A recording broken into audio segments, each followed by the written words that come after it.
అలాగునే మరి ఫిలెమోను పత్రికను కూడా మరి మనము 24వ వచనాన్ని ఒకసారి మనం చూద్దాం. 23, 24 కలుసుకొని ఉంటుంది. క్రీస్తు యేసునందు నా తోడి ఖైదీ అయిన ఎపఫ్రా, నా జతపని వారైన మార్కు, అరిస్తార్కు, దేమా, లూకా వందనములు చెప్పుచున్నారు. నా జతపని వారు అని చెప్పి పిలువబడుతూ ఉంటున్నది. అపోస్తలుడైనటువంటి పౌలు గారు మరి ఫిలెమోనుకు రాసినటువంటి పత్రికలో నా జత పనివాడు అని చెప్పి గుర్తు చేస్తూ ఉంటున్నది ఈ మాటలో. అలాగున్నే మనకు సంఘ చరిత్రను బట్టి పెరిగే నుండి పేతురు వద్దకు యెరూషలేమును వెళ్ళి మార్కు తన పరిచర్యను పేతురు వద్ద కొనసాగించినటువంటి విషయాన్ని మనం చూస్తాం. పేతురు మొదటి పత్రిక 5వ అధ్యాయము 13వ వచనాన్ని మనం చూద్దాం ప్రియులారా. పేతురు మొదటి పత్రిక 5వ అధ్యాయము 13వ వచనాన్ని మనం చూద్దాం. 5వ అధ్యాయము 13వ వచనం 12 నుంచి చదువుదాం. మిమ్మును హెచ్చరించుచు ఇదియే దేవుని సత్యమైన కృప అని సాక్ష్యం చెప్పుచు సంక్షేపంగా రాసి మీకు నమ్మకమైన సహోదరుడని నేనెంచిన సిల్వను చేత దీనిని పంపుచున్నాను. సిలాను చేత దీనిని పంపుచున్నాను. ఈ సత్యకృపలో నిలకడగా ఉండుడి. బబులోనులోనికి మీ వల్లే నేర్పరచబడిన ఆమెయు నా కుమారుడైన మార్కును మీకు వందనములు చెప్తున్నారు. ప్రేమగల ముద్దుతో ఒకరితో ఒకడు వందనములు చేయుడి. ఇక్కడ నా కుమారుడు అంటున్నాడు. ఇక్కడ నా కుమారుడు. ఇంతకుముందు నా జత పనివాడు అని చెప్పాడు. పరిచారకునిగా అతన్ని పంపమని చెప్పి సెలవిచ్చి ఉంటున్నారు. అవును ప్రియులారా, ఎన్ని గొప్ప గొప్ప మాటలన్నీ కూడా ఈ మార్కు గారికి వర్ణించి రాసి ఉంటున్నాయి అని అంటే, ఎంత ప్రయాస పడితే, దేవుని యందు ఎంత భక్తి కలిగి ఉంటే, సహోదరులకు సహకారిగా ఉంటే, తన కుటుంబంలో పరిచర్య ధర్మాన్ని నిర్వర్తిస్తూ సంఘముగా తాను ప్రార్థన చెరసాలలో పేతురు పడ్డప్పుడు ప్రార్థన చేయగలిగినటువంటి కుటుంబంగా ఉండి మరి ఎంత గొప్పగా సేవలో పాలిభాగస్తు నా జత పనివాడు అంటున్నాడు. అవును ప్రియులారా, నా కుమారుడు అని అంటున్నాడు. అంటే ఎన్ని ఆనిముత్యాలైనటువంటి మాటలు ఈ మార్కు గారికి దేవుని పరిశుద్ధ గ్రంథంలో లిఖితములై ఉంటున్నాయో మనం ఆలోచన చేయాలి ప్రియులారా. నేటి దినాల్లో మనమందరం కూడా క్రైస్తవులుగా పిలువబడుతున్నటువంటి వారం, మనమందరం ఆత్మీయ స్థితిలో బలపడినటువంటి వారము. అయినప్పటికీ చాలామందికి ఇలాంటి గుర్తింపులు రాలే. చాలా తక్కువ సంఖ్యలో గుర్తింపు ఉంటుంది. ఎవరైతే ఆతిథ్యం ఇవ్వగలిగినటువంటి వారు ఉంటే వాళ్ళే ఇస్తూ ఉంటారు. ఎవరైతే సహాయం చేసే వాళ్ళు ఉంటే వారే సహాయం చేస్తుంటారు. ఎవరైతే పరిచర్య ధర్మం చేసే వాళ్ళు ఉంటే వాళ్ళే చేస్తూ ఉంటారు. ప్రేమ కలిగినటువంటి మనసు ఉంటే వారు మాత్రమే ప్రేమిస్తుంటారు. ఎక్కువ శాతము ఇన్ని బిరుదులతో కూడినటువంటి పనుల్లో భాగస్వామ్యం అయ్యేటటువంటి వాళ్ళ సంఖ్య చాలా తక్కువ.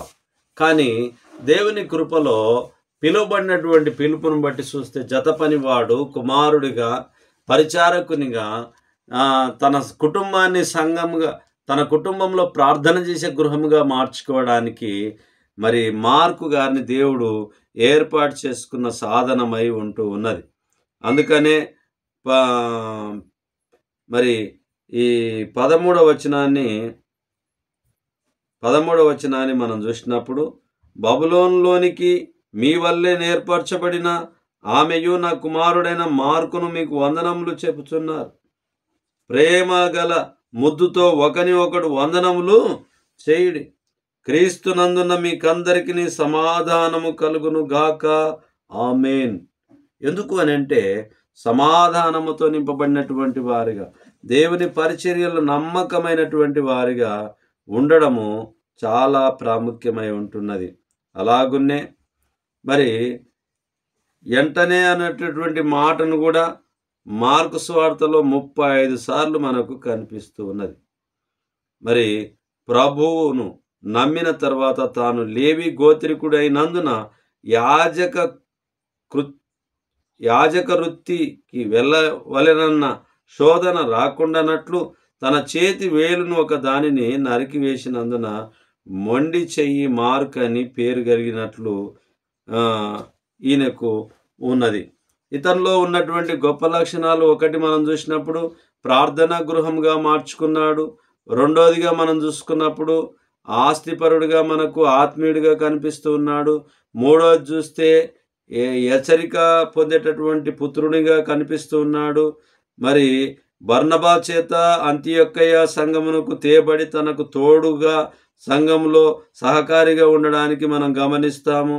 అలాగనే నాలుగోది మొదట మిషనరీ దండయాత్ర పరిచర్యలో పాలు పొందిన వాడిగా మనం గుర్తిస్తుంది వాక్యము. ఐదోదిగా మనం ఆలోచన చేస్తే పెరిగేలో బర్నబా సౌలులను వదిలి యెరూషలేమునకు తిరిగి వెళ్ళుట గురించి చూస్తూ ఉన్నాం. అలాగనే ఆరో చూస్తే వెనుదీసిన వాని ఎంటబెట్టుకొని పోవుట గురించి యుక్తము కాదని పౌలుకు తీవ్ర ఒక వాదాన్ని కలిగినటువంటి విషయాన్ని ఇక్కడ గమనిస్తాం. ఏడోది చూస్తే బర్నబా ఆదరణ హెచ్చరిక మార్కును పరిచర్యలో పురికొల్పి తోటి యోధునిగా తీర్చిదిద్దే విషయాన్ని. ఎనిమిదోదిగా చూస్తే చివరిగా పౌలు చేత ప్రయోజనకరమైన వాడుగా ఎంచబడుట పిలువబడుట. అలాగనే తొమ్మిదవ విషయాన్ని చూసినప్పుడు సంఘ చరిత్రను బట్టి పెరిగే నుండి పేతురు యొద్దకు యెరూషలేము వెళ్ళిన మార్కు తన పరిచర్య పేతురు యొద్ద కొనసాగించినటువంటి విషయాన్ని. ప్రభువు దేవుని సేవకునిగా చిత్రించిన మార్కు సువార్తకు లేఖీయుడయ్యాడు. వెంటనే అనుమాటకు మరి మార్కు సువార్తలో 35 సార్లు కనిపించింది. ప్రభువు నమ్మిన తర్వాత తాను లేవి గోత్రికుడైనందున యాజక వృత్తికి వెళ్ళవలెనన్న శోధన రాకుండానట్లు తన చేతి వేలును ఒక దానిని నరికివేసినందున మొండి చెయ్యి మార్క్ అని పేరు కలిగినటువంటి ప్రతివి ఆయనకు ఉన్నటువంటి విషయాన్ని మనం చూస్తున్నాం. మరి ఈయనలో ఇన్ని గొప్ప లక్షణాలు పరిచర్య ధర్మాన్ని మనకు చూపిస్తూ ఉన్నాయి. అవును ప్రియులారా, మనం కూడా పరిచర్య ధర్మంలో మనకు తోచినటువంటి ధర్మాన్ని మనం నమ్మకమైనటువంటి పరిచర్యలో భాగస్వామ్యం కావడానికి దేవుడు పిలుపును మనందరినీ పిలుస్తూ వచ్చాడు. మీరందరూ మారు మనసు పొందండి అని పిలుపునిచ్చాడు. మీరందరూ బాప్తిసం పొందమని పిలుపునిచ్చాడు. మీరు ఒకే అభిప్రాయం కలిగి ఉండండి అని పిలుపునిచ్చాడు. అలాగనే ఒకరికొకరు ప్రార్థించుకోమని పిలుపునిచ్చాడు. ఒకరినొకరు తగ్గించుకొని ఒకవేళ నాయకునిగా ఉండాలనుకుంటే, పై అధికారిగా ఉండాలనుకుంటే నీవు పరిచారకునిగా ఉండమని చెప్పి పిలుపునిచ్చింది దేవుని వాక్యాల్లో. మరి శోధనైనా వేదనైనా ఏమైనా దేవుని పరిచర్యలో నమ్మకంగా ఉండమని చెప్పి పిలుపునిచ్చింది దేవుని వాక్యం. అవును ప్రియులారా, దేవుని పిలుపుని అందుకున్నటువంటి మనమందరం, దేవుని చిత్తంలో ఉన్నటువంటి మనమందరం మరి దేవుని యందు భయభక్తులు కలిగి, దేవుని యందు నిష్ట కలిగి, దేవుని యొక్క శక్తిని పొందుకొని, దేవుని యొక్క ఉన్నతమైన ప్రణాళికలో మన జీవితాన్ని ఎప్పుడైతే ఆస్వాదిస్తామో, ఎంబడిస్తామో, ఎంకరేజ్మెంట్ను పొందుకొని ఉంటామో, మన జీవితంలో హృదయము నిండి ఉన్న ప్రకారంగా నోరు మాట్లాడునని సెలవిచ్చినట్టుగా ఆయనలో ఉన్నటువంటి గొప్ప గుణలక్షణాలను దేవుని పరిచర్యలో ఉంచి ఉంటున్నాడు. మనకు కూడా చాలామందికి చాలా లోకానుసారమైనటువంటి అలవాట్లు చాలా రకాలుగా ఉంటాయి. చాలా బిరుదులు ఉంటాయి మనకు. కానీ ఆత్మీయ స్థితిలో బిరుదులు కలిగి ఉండడము చాలా ప్రాముఖ్యమై ఉంటున్నది. లోకానుసారమైనటువంటి బిరుదులు ఎన్ని ఉన్నప్పటికీ ఇక్కడ దేవుని వాక్యంలో రాయబడలేదు. ఆత్మీయ స్థితిలో ఉన్నటువంటి బిరుదును దేవుని వాక్యంలో రాసి ఉంచబడి ఉంటున్నది. మరి మారు పేరు కలిగినటువంటి యోహానుల మన జీవితాలను మనము దేవుని యొక్క ఆత్మీయ బిరుదులను పొందుకొని ఉండగలిగినటువంటి వారిగా ఉంటామా? లేదా లోకానుసారమైనటువంటి జీవితాన్ని జీవిస్తూ ఏదో ఇలా వచ్చాము, కొద్ది కాలం బాల్యం నడుస్తుంది, కొద్ది కాలం కోమరం నడుస్తుంది, కొద్ది కాలం యవ్వనం నడుస్తుంది, కొద్ది కాలము పెద్దవారిగా నడుస్తుంది, వృద్ధాప్యం నడుస్తుంది. ఏదో ఇంకా ముగించుకొని వెళ్ళిపోదాము అని చెప్పి ఇలా చిన్నతనము, మరి పెద్దతనము, యవ్వన దశ, వృద్ధాప్యము ఇవన్నీ కూడా దాటుకొని వెళ్ళి ఒక మరణం పోయేదే కదా అని చెప్పి అనుకుంటూ ఉంటాం చాలాసార్లు. ఎందుకనంటే బాల్యంలో మరి తల్లిదండ్రులు సంరక్షిస్తారు మనల్ని. మరి పెద్దగైనాక విద్యా బుద్ధులు చెప్పడానికి ఉపాధ్యాయులు మనకు సహకరిస్తారు. మరి అలాగునే మనకు యవ్వన దశ వచ్చినప్పుడు పిల్లలకు పెళ్ళిళ్ళు చేయడము తల్లిదండ్రులు చేస్తూ ఉంటారు. పెళ్ళైన తర్వాత పిల్లలు కానీ తల్లిదండ్రులుగా మారడము, తల్లిదండ్రులైన తర్వాత పిల్లలకు మళ్ళీ మనం చేయాల్సినటువంటి ధర్మాన్ని చేయడము, ఇలా వృద్ధాప్యం వచ్చినప్పుడు మరి వృద్ధాప్యంలో ఉండడం, ఇవి సహజంగా మానవునికి దేవుడు ఏర్పాటు చేసినటువంటి విషయాలు. ఇవి చేస్తూనే ఆత్మీయ స్థితిలో ఆత్మీయ బిరుదులను పొందుకొని ఉన్నాడనేటటువంటి విషయాన్ని, ఉండాలనేటటువంటి విషయాన్ని దేవుని లేఖనాలు మనకు తెలియపరచబడుతూ ఉంటున్నాయి. తన గృహాన్ని ప్రార్థన గృహంగా మార్చుకున్నాడు. యేసు ఉన్న ఇంటిలో ప్రార్థనుండును, ప్రార్థనుండును, ప్రార్థనుండును, ప్రార్థనుండును. యేసు ఉన్న ఇంటిలో వాక్యముండును, వాక్యముండును, వాక్యముండును, వాక్యముండును.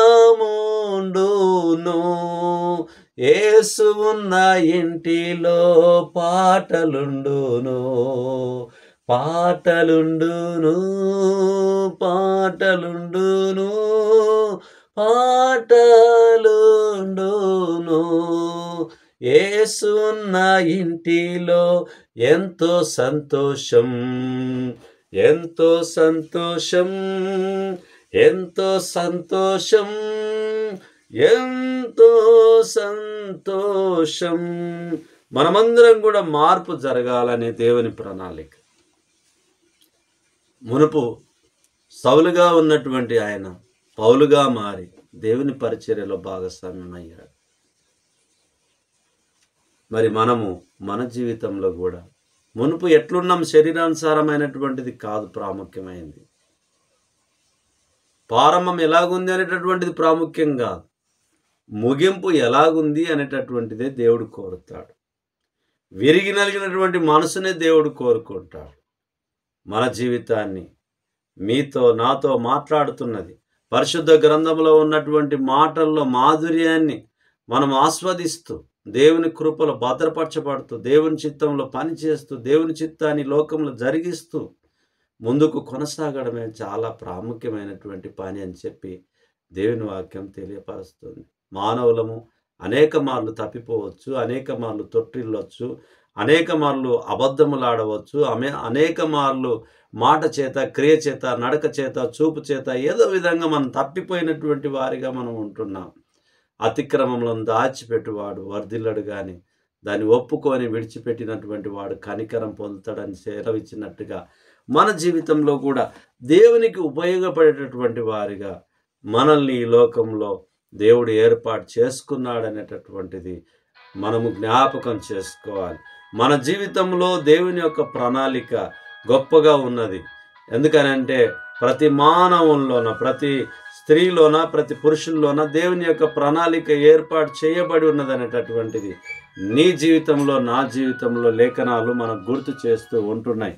కాబట్టి మారు పేరు కలిగినటువంటి యోహానులో ఉన్నటువంటి గుణలక్షణాలు మనం కూడా వాక్యానుసారంగా కలిగి ఉంది దేవుని చిత్తాన్ని జరిగిస్తూ ముందుకు కొనసాగుతూ మన జీవితాలను మరి ఆయన పాదాల చెంత ప్రభు సన్నిధిలో మనం ఉంచి ప్రభువును కొనియాడుతూ ప్రభువును మహిమపరుస్తూ సంఘంలో సమస్యలు వచ్చినప్పుడు ప్రార్థన చేస్తూ సంఘ సేవకులకు సమస్యలు వచ్చినప్పుడు ప్రార్థన చేస్తూ సంఘ సేవకులకు పరిచర్యకు సహాయపడుతూ సహాయకారిగా ఉంటూ దేవుని చిత్తాన్ని లోకాన జరిగించినటువంటి మార్కులాక యోహాను మార్కు మారు పేరు కలిగినటువంటి యోహాను లాగా మన జీవితాలను కూడా దేవుని యందు లిఖితములు కావాలంటే దేవుని సముఖ జీవ కవెలలో నీ పేరున్నదా, నా పేరున్నదా. మన పేర్లు ఉండాలంటే ఎంత ధన్యకరమైనదో చూడండి ప్రియమైనటువంటి వారలారా. ఫిలిప్పీ 4:3 చెప్పబడినట్టుగా అవును, ఆ నిజమైన సహకారులు ఆ జీవ గ్రంథంలో రాయబడి, ఎందుకంటే నాకు సహకరించినటువంటి వారి పేర్లు ఆ జీవ గ్రంథంలో క్లెమెంతుతోనూ నాతోనూ క్లెమెంతుతోనూ సహకరించినటువంటి ఆ స్త్రీల పేర్లు ఎక్కడ రాయబడి ఉన్నాయంట? జీవ గ్రంథంలో రాయబడి ఉన్నాయి. మన పేర్లు కూడా జీవ గ్రంథంలో రాయబడి ఉండాలంటే, దేవుని చిత్తంలో మనం ఉండాలి అని అంటే, దేవుని యొక్క ప్రణాళిక చొప్పున మనం ముందుకు కొనసాగడము చాలా ప్రాముఖ్యం. అవును, నిజమైన సహకారి ఆ స్త్రీలు క్లెమెంతుతోనూ నా ఇతర సహకారులతోనూ సువార్త పనిలో నాతో కూడా ప్రయాసపడిన వారు గనక వారికి సహాయం చేయమని నిన్ను వేడుకొనుచున్నాను. ఆ సహకారుల పేర్లు జీవ గ్రంథం మందు రాయబడి ఉన్నాయి. అవును ప్రియమైనటువంటి వారలారా, మంచి పనిని చేసినప్పుడు తప్పకుండా రాయబడి ఉంటాయి జీవ గ్రంథంలో. దేవుని చిత్తంలో నీతిని కాపాడుకున్నటువంటి వారిలో, నియమ నిబంధనలు కలిగి ఉన్నటువంటి వారికి మరి జీవ గ్రంథంలో రాయబడి ఉంటాయి. కాబట్టి ఆ యొక్క జీవ గ్రంథంలో రాయబడేటటువంటి పేర్లను మరి తొలగించుకోకుండా, అసలు ఎక్కించుకోకుండా, రిజిస్ట్రేషన్ చేసుకోకుండా మన క్రియల వలన మనం దూరమైతే ఏమీ ప్రయోజనమైనటువంటిది కాదు అని చెప్పి దేవుని వాక్యం మనకు తేటగా ఈ రాత్రి కాలమందు మార్కు జీవితం నుంచి మనం నేర్చుకునేటటువంటి గుణపాఠాలుగా ఉంటూ ఉన్నాయి. మన జీవితంలో ఏదైనా లోటుపాటు కలిగి ఉంటే దయతో ఈ రాత్రి కాలమందు వాక్యాన్ని వీక్షిస్తున్నటువంటి మా ప్రియ సహోదరులారా, మనలో ఏదైనా లోటుపాటు ఉంటే వాటిని సరి చేసుకుందాం. బ్రతికుండగానే దీపం ఉండగానే ఇల్లు చక్క చేసుకుందాం. బ్రతికుండగానే మన శరీరంలో ఉన్నటువంటి దేవునికి అవిధేయత కలిగినటువంటి విషయాల్లో ఏదైనా ఉంటే లోటుపాటును సరి చేసుకుందాం. అనుదినం క్షమాపణ కోరుకుందాం. అనుదినం దేవుని వాక్యంతో ప్రారంభించుకుందాం. అనుదినం దేవుని వాక్యంతో ముగించుకుందాం. ప్రార్థనతో ముగించుకుందాం. రేపటి దినం మనకుందో లేదో తెలియదు. కాబట్టి నేడే మన దినము, మనకిచ్చినటువంటి సమయాన్ని దేవుని కొరకు సద్వినియోగం చేసుకుందాం. దేవుని చిత్తాన్ని ప్రకటిద్దాం. దేవుని చిత్తమైనటువంటి మాటల్ని మనం మాట్లాడుకుందాం. చిన్ని ప్రార్థన చేసుకుందాం. మహోన్నతుడా, మహాగణుడా, పరిశుద్ధుడా, మీ పరిశుద్ధమైన నామాన్ని బట్టి మీకు వందనములు చెల్లించుకుంటున్నాం. ఈ రాత్రి కాలమందు మారు పేరు కలిగినటువంటి యోహాను గారి గురించి వాక్యంలో మేము అపోస్తల కార్యం 12:12 నుంచి నేను అనేక విషయాలను మేము గుర్తు చేసుకొని ఉంటూ ఉండగా నాయన వాక్యాన్ని మీరు దీవించి ఆశీర్వదించండి. వాక్యాన్ని వీక్షిస్తున్నటువంటి మా ప్రియులందరినీ దీవించి ఆశీర్వదించండి. నైనా మీ అందు భయభక్తులు కలిగి, శ్రద్ధ కలిగి, భక్తి కలిగి, నైనా మీ అందు మేము తప్పిపోకుండా మీ అందు ప్రయాణం చేయడానికి, మీ యొక్క ప్రయాణంలో మేము ఎంట ఉండడానికి సహాయం చేయమని, మీ చిత్తాన్ని మా పట్ల నెరవేర్చమని, నైనా మేము చేసిన ప్రతి పొరపాటును దయతో కనికరించి క్షమించమని, నైనా మాకు మీ చిత్తంలో ఉండి జీవితాన్ని కొనసాగించులాగన రాబోయే ఉగ్రత నుంచి, అపాయం నుంచి తప్పించి నైనా మీ మేలు చేత తృప్తిపరిచి సహాయం చేయమని ఈ మనవులు మీ కుమారుడు, మా ప్రాణరక్షకుడు నజరేయుడైన యేసుక్రీస్తు అతి పరిశుద్ధమైన నామంలో బ్రతిమాలి అడిగి వేడుకొని ప్రార్థించుచున్నాము తండ్రి. ఆమేన్. ఆమేన్. ప్రభువు నామమున మీకు అందరికీ వందనాలు. మా కొరకు మీ అనుదిన